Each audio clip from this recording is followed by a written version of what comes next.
चलो चलते हैं, पढ़ते हैं 5 का विभाज्यता का नियम।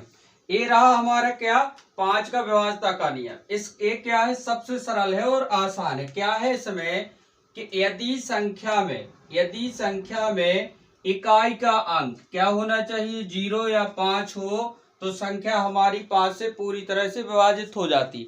आपको क्या याद रखना है, इकाई का अंक क्या होना चाहिए, 0 हो या तो 5 हो, तो वो संख्या किससे 5 से पूरी तरह से विभाजित हो जाती है। देखो जैसे यहाँ पर देखना अच्छी तरीके से, जैसे एक संख्या आपको यहाँ पर लिखी है, क्या लिखी है 25 और एक लिखी है 20, ठीक है। तो आप यहाँ पर देखो, इसमें इकाई का अंक क्या है 5 है और इसमें इकाई का अंक क्या है 0 है।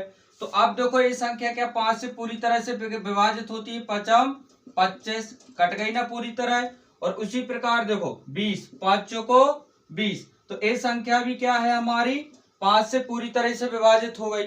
अब कितनी भी बड़ी संख्या आपको दे दी जाए, मान लो यहाँ पर एक संख्या पूरी इस प्रकार से लिख दी गई है और लास्ट में क्या दे दिया गया है 0। अब आपसे पूछा जा रहा है क्या ये संख्या 5 से पूरी तरह से विभाजित होगी, तो हाँ बिल्कुल होगी, क्योंकि हमें नियम पता है। नियम ये है कि इकाई का अंक क्या होना चाहिए 0 और 5। तो हमारी इस संख्या में क्या है, इकाई का अंक 0 है। करके भी देख लेते हैं हम, क्या बुराई इसमें, देखो करके भी देख लो, तो इससे क्या होगा, कॉन्सेप्ट पूरी तरह की अच्छी पकड़ में आ जाएगा। देखो 5 दूनी 10, क्या बचा 2, 5 को 20, क्या बचा 4, 5 नाम 45, कितना 5 नाम 45, संख्या क्या हो गई पूरी तरह से। देखो यहाँ अब क्या बचा 6, 5 एकम 5, एक बचा और 5 दूनी 10, तो संख्या हमारी क्या पूरी तरह से विभाजित हो गई। उसी प्रकार यहाँ पर हमें 5 की भी दे दी जाए, कितनी भी बड़ी संख्या, क्या जैसे लिखा है 345 लिखा है। अब आपसे पूछा जा रहा है कि यह संख्या 5 से पूरी तरह से विभाजित है। यदि आपको नियम नहीं पता होगा तो क्या आप इसमें भाग दोगे, तो इतना टाइम तो होता नहीं हुआ। अब देखो आप इसमें हम 5 से भाग दें तो 5 छक्का क्या होगा 30, क्या होगा 30, 4 बचा 5 नाम 45, तो हमारी ये संख्या किससे कट गई, 4 से पूरी तरह से विभाजित हो गई, नहीं 5 से, किससे 5 से पूरी तरह से विभाजित हो गई। 5 का विभाज्यता का नियम क्या कहता है, इकाई का अंक क्या होना चाहिए 0 होना चाहिए या तो 5। अब पेपर में आपसे कैसे प्रश्न पूछे जाते हैं, देखो यहाँ पर आपको 4 विकल्प दे देंगे, क्या 4 विकल्प और संख्या लिख देंगे, क्या इस प्रकार से संख्या लिख देंगे, ठीक है।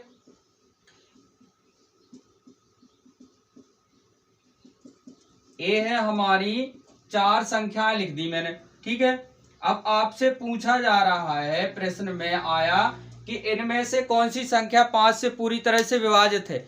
अब जिसको पता होगा, क्या जिसको नियम पता होगा वो तो तुरंत मात्र 2 सेकंड या 5 सेकंड में क्या प्रश्न को टिक करके आगे बढ़ जाएगा, और जिसको पता नहीं होगा वो क्या करेगा बेचारा, भाग देता फिरेगा। क्या इतनी संख्या में जब चारों में भाग देगा, जब उसका प्रश्न पूरा होगा, और इसी में वो कितना कम से कम इन चारों में कितना 4-5 मिनट तो लगने वाले हैं भाग करने में। तो एक प्रश्न को करने में कितने 50 सेकंड, लेकिन वो 5 मिनट क्या इस साधारण से प्रश्न करने में गवा देगा।